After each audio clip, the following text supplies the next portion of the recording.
Greetings to you all. It's fabulous to be here with you at the Ladies Power Lunch Summit. For those of you who I've not had an opportunity to meet yet, allow me to share a little bit about myself. I'm Jackie Baldwin, a holistic financial advisor with B&L Financial Architects. Many people ask me, well, what does a holistic financial advisor mean? They've never heard of that before. So let me explain. I believe in the triad of health. So I want my clients to be healthy financially, physically, and emotionally, spiritually. So if any of these areas are left unattended or are not well, they can have a very detrimental effect on the other two. So I assist my clients with ensuring their financial health is in tip-top shape. And then I also collaborate with other professionals, many of whom are in the Ladies Power Lunch group in the health and wellness department. So a bit about my background. My 37-year career in the financial services industry has been diverse, to say the least. It began in 1986 as an assistant branch manager for an insurance agency in Hartford at a time when they were growing and adding a financial services arm. I then went on to work with large corporate clients traveling across the country through working in the home office of a large mutual insurer. Then I also went on to work with small business owners to design and implement their retirement plans. But a majority of the second half of my career has been spent working with individuals. 7 years ago, I stepped away from the firm that I had been with for over 16 years and started my own practice. Having made some huge life changes myself, I recognize that there are a vast number of women who are making similar shifts in their lives and were feeling overwhelmed with their financial future.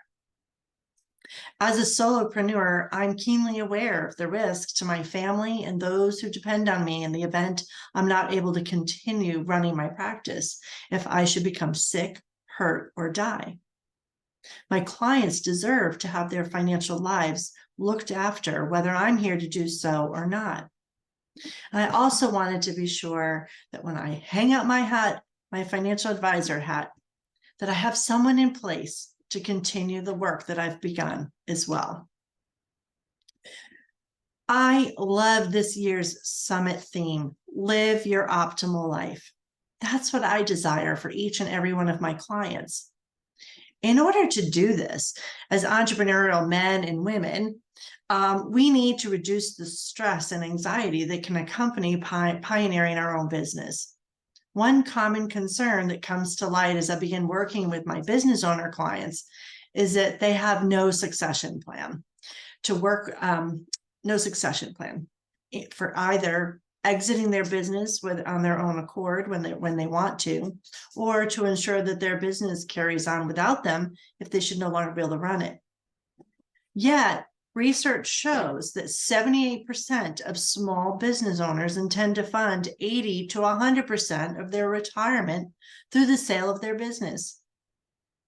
No wonder this keeps small business owners up at night. I dare say, if you had the answers to these questions, you would be a whole lot closer to living your optimal life. So one of the first steps in ensuring that your business has a succession plan is to determine what your business is worth today, and then explore what you may do to grow the value of your business for tomorrow. So let's first start talking about revenue streams. Let's brainstorm on this for a moment. The fundamental basis for your business value is revenue. So this is interactive. I want you to throw in the chat how many revenue streams you think the average millionaire has. Just go ahead and type your answer in. I'll give you a moment to think about that. If your answer was 7, you are right. And it also probably means that you're reading the same journals and books that I am. But let's think about this from a practicality standpoint. What does this even mean to your business? Let's think Disney for a moment. So during the pandemic, the Disney parks had to close immediately and unexpectedly. This was Disney's sole, if this was Disney's sole revenue stream, do you think that they would have survived the pandemic? Perhaps not.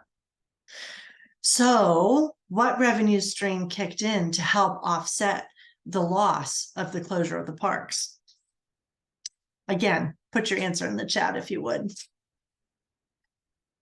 Yes, for those of you that said Disney Plus, kudos to you. And if I were there with you in person, I'd throw candy bars or something at you. So Disney had fortuitously just launched Disney Plus November 12th, 2019. By September 2020, they had actually grown their subscriber base to over 60 million subscribers. Did they have a crystal ball that foretold of the pandemic? No, of course not. But they did realize that they needed to leverage their media stream, their media revenue stream. So this is a brilliant example of how leveraging their worldwide recognized brand, that they were able to take existing content that they already had, all those movies and shows that we've grown up watching, that our children and grandchildren are growing up watching. They took existing content. They didn't really have new productions at that time, and they put those quickly out onto this Disney Plus, so that once everything shut down in March of 2020, all those of us stuck home had something to watch. And then in doing that, they quickly pivoted their revenue stream to a completely new revenue stream. So take out your pen and paper. I would like to ask you to just take a moment right now to write down all the revenue streams that you currently have. Maybe they're from your business, maybe they're from a side hustle that you have. Whatever they are, just write them all down. I'm going to give you a few minutes to think about that.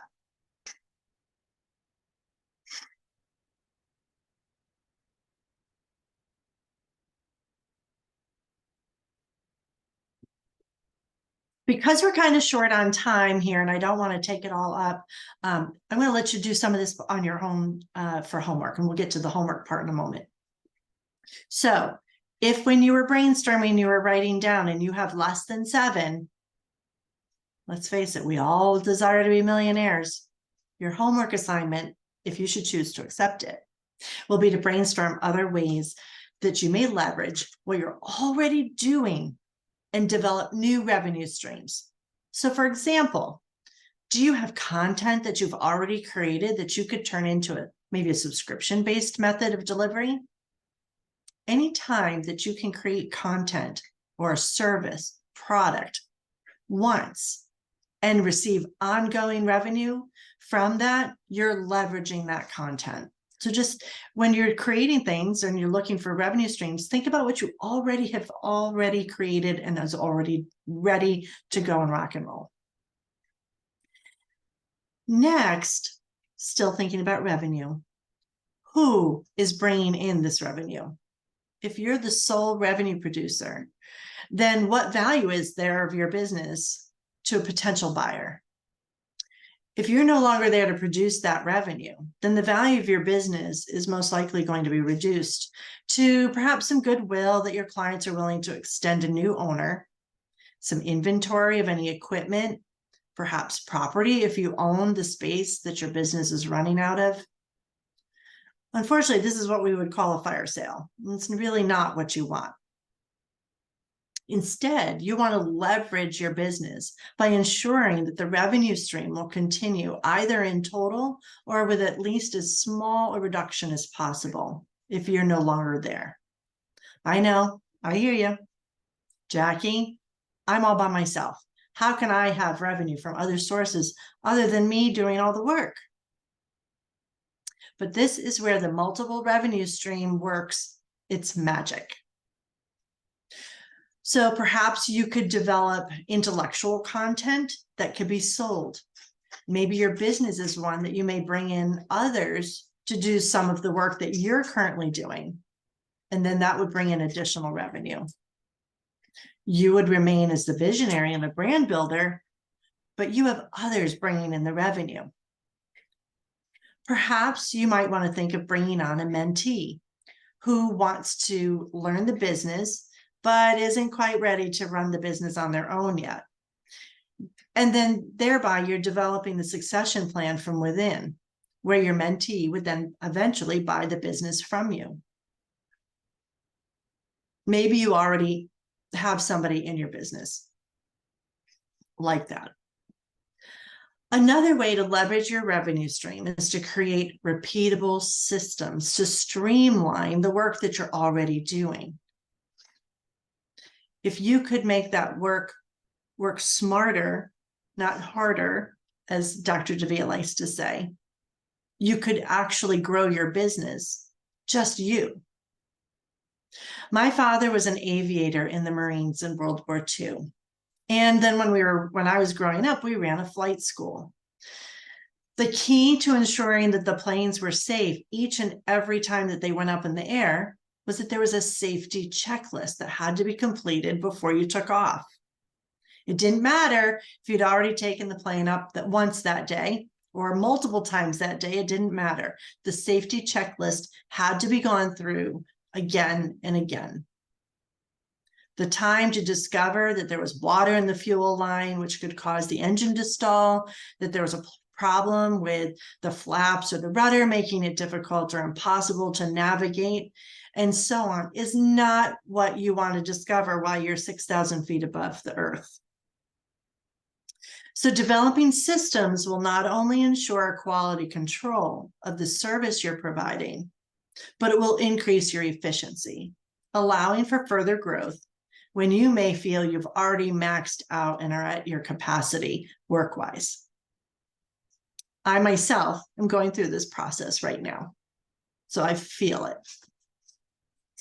You've worked hard to build this business to where it is today. You serve others, and they've come to rely on the work that your business and you do for them. You have loved ones who you desire to continue loving on. Wouldn't it be wonderful to know that your business will continue on to be a lasting legacy of the gift that you've created for this world long after you're no longer here running it? I desire for you and those whose lives you touch each and every day to live your optimal life. And I assure you that by taking some time now to create your succession plan, to protect what you've already built, and to give direction for smart growth in the future, you will rest easier. So let's recap. There's 5 steps that you can take today to begin leveraging your business and creating your succession plan. Number 1, identify what revenue streams you have today. You've already started it, but maybe I didn't give you enough time to finish that. Number 2, brainstorm additional revenue streams with a goal of getting to at least 7. Remember, we want to be millionaires to be created. 3, create systems to streamline the work that you're already doing, thereby leveraging your current revenue streams. 4, identify who is the driver of your revenue. If it's you, then create ways to shift revenue producers to others, or by varying sources that will continue to be there to drive this revenue if you're there or not. And then that's going to help grow the value of your business to the future owner. And number 5, begin identifying who may actually eventually take over your business from within rather than relying on an outside buyer. Consider bringing on a mentee, or perhaps there's somebody in your organization already today that you could develop and that would be interested in being brought up through the ranks to take over in the future. If you'd like to explore all of this more, I'd be delighted to brainstorm with you. I'll put my contact information in the chat. Just give me a call or send me an email. We'll just set up a time to explore. These are just a few of the ideas for leveraging your business, and I hope that it sparked a fire for you to help you close out your 2023 in a big way and to jumpstart your 2024. Blessings to you all.